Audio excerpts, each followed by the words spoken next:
IMF نے PTI کی معاشی پالیسیوں کو گزشتہ پروگرام کی ناکامی کی وجہ قرار دے دیا۔ عالمی مالیاتی ادارے نے کہا ہے کہ پاکستانی معیشت کو مشکل صورتحال کا سامنا ہے۔ 9 ماہ کے نئے اسٹینڈ بائی ارینجمنٹ معاہدے پر ثابت قدمی سے عمل کرنا ہوگا۔ پاکستان کو مانیٹری پالیسی مزید سخت کرنا ہوگی۔ اسٹیٹ بینک کی خود مختاری ضروری ہے۔ IMF نے واضح کیا کہ پروگرام کے دوران کسی بھی طور پر معاہدے کی خلاف ورزی نہیں کی جائے گی۔ غیر ضروری سبسڈیز کا مکمل خاتمہ کرنا ہوگا۔ IMF کے مطابق رواں مالی سال سرکاری زر مبادلہ ذخائر $9 ارب ہو جائیں گے۔ چیئرمین PTI عمران خان کو 3 مقدمات میں ATC سے ضمانت مل گئی۔ ATC جج ابو الحسنات کی عدالت میں سماعت کے دوران چیئرمین PTI کے وکلاء پیش ہوئے۔ چیئرمین PTI کے وکیل سلمان صفدر نے کہا کہ پولیس ہی مدعی ہے اور پولیس ہی تفتیش کر رہی ہے۔ جج ابو الحسنات نے ریمارکس دیے کہ سابق وزیر اعظم ہوں یا عام شہری، آئین نے ہر کسی کو حق دیا ہے۔ پروسیکیوشن والے ایسا کرتے رہے تو انہیں نتائج کا سامنا کرنا پڑے گا۔ ATC نے 3 مقدمات میں چیئرمین PTI کی 26 جولائی تک ضمانت میں توسیع کر دی۔ اسلام آباد ہائی کورٹ نے توشہ خانہ فوجداری کیس قابل سماعت قرار دینے کے خلاف چیئرمین PTI کی اپیل پر فیصلہ محفوظ کر لیا۔ درخواست میں ماتحت عدالت کا فیصلہ کالعدم قرار دینے اور ٹرائل پر حکم امتناع جاری کرنے کی استدعا کی گئی ہے۔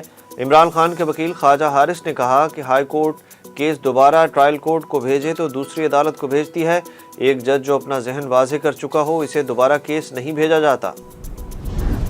انتخابات کب ہوں، نگراں وزیر اعظم کون ہوگا، بڑے فیصلوں کے لیے 2 بڑوں کی پھر ملاقات۔ وزیر اعظم شہباز شریف سے سابق صدر آصف زرداری اور وزیر خارجہ بلاول بھٹو کی ملاقات ہوئی، جس میں نگران سیٹ اپ پر مشاورت کی گئی۔ ذرائع کے مطابق ملاقات میں قومی اسمبلی کی تحلیل، نگران حکومتوں کا قیام اور آئندہ عام انتخابات کے حوالے سے سیاسی حکمت عملی پر بھی مشاورت کی گئی۔ ملاقات میں وفاقی وزراء اسحاق ڈار اور ایاز صادق بھی موجود تھے۔ ایاز صادق نے انتخابی اصلاحات سے متعلق کمیٹی کی سفارشات پر بریفنگ دی۔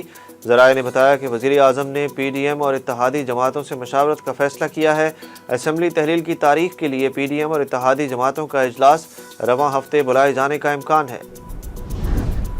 90 دن آخری حد ہے، اس کا مطلب یہ نہیں کہ الیکشن اسی دن ہو، انتخابات 60 یا 70 دن میں بھی ہو سکتے ہیں۔ وفاقی وزیر داخلہ رانا ثناءاللہ کی نجی TV پروگرام میں گفتگو۔ رانا ثناءاللہ نے کہا کہ اسمبلیاں تحلیل ہوں گی، تب چاروں صوبائی اور قومی اسمبلی کا الیکشن ایک دن ہوگا۔ الیکشن کرانا الیکشن کمیشن کا کام ہے۔ صاف اور شفاف الیکشن کے لیے ایک ایسا بندہ ہو جس پر سب کو اعتماد ہو۔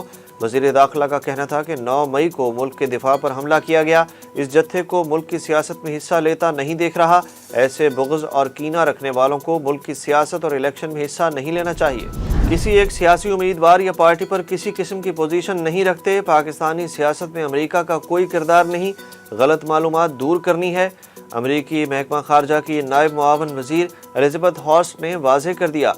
ہیوسٹن میں پاک امریکہ تعلقات پر سیمینار میں بات کرتے ہوئے انہوں نے کہا کہ پاکستان کے ساتھ قابل قدر شراکت کی راہ میں پروپیگنڈے غلط معلومات کو رکاوٹ نہیں بننے دیتے۔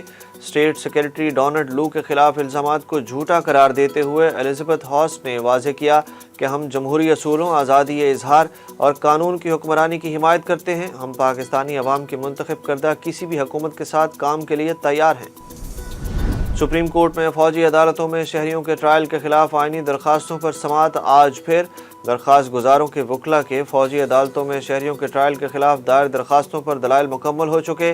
اٹارنی جنرل کا فوجی عدالتوں میں شہریوں کے ٹرائل کے خلاف دائر درخواستوں پر دلائل دینا باقی۔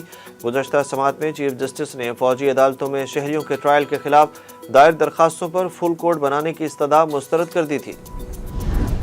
اسلام آباد راولپنڈی میں موسلا دھار بارش، راولپنڈی میں 200 ملی میٹر کی طوفانی بارش، نالا لئی پر خطرے کے سائرن بج گئے، جڑواں شہروں میں رین ایمرجنسی نافذ کر دی گئی۔ دیوار گرنے کے واقعات میں بچی سمیت 13 افراد جاں بحق ہو گئے۔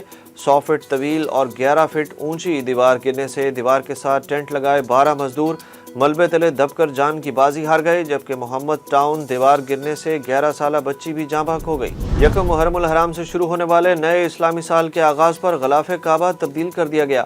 عرب میڈیا کے مطابق غلاف کعبہ کی تبدیلی کا عمل نماز عشاء کے بعد شروع کیا گیا، جو 3 سے 4 گھنٹوں میں مکمل ہوا۔ غلاف کعبہ ریشم، سونے اور چاندی کے تار سے سلائی اور کڑھائی کر کے تیار کیا جاتا ہے۔ نیا غلاف کعبہ 2 کروڑ سعودی ریال سے زائد لاگت سے تیار کیا گیا۔ غلاف کعبہ پر سونے اور چاندی سے قرآنی آیات دلکش انداز میں تحریر کی گئی ہیں۔ ڈالر کی قیمت میں مسلسل اضافے کا سلسلہ آج رک گیا۔ انٹر بینک میں ڈالر 54 پیسے سستا ہو کر 282 روپے 50 پیسے پر آ گیا۔ دوسری جانب پاکستان اسٹاک ایکسچینج میں آج کاروبار کا مثبت رجحان 100 انڈیکس 150 سے زائد پوائنٹس کے اضافے سے 45,200 کی سطح کے قریب پہنچ گیا۔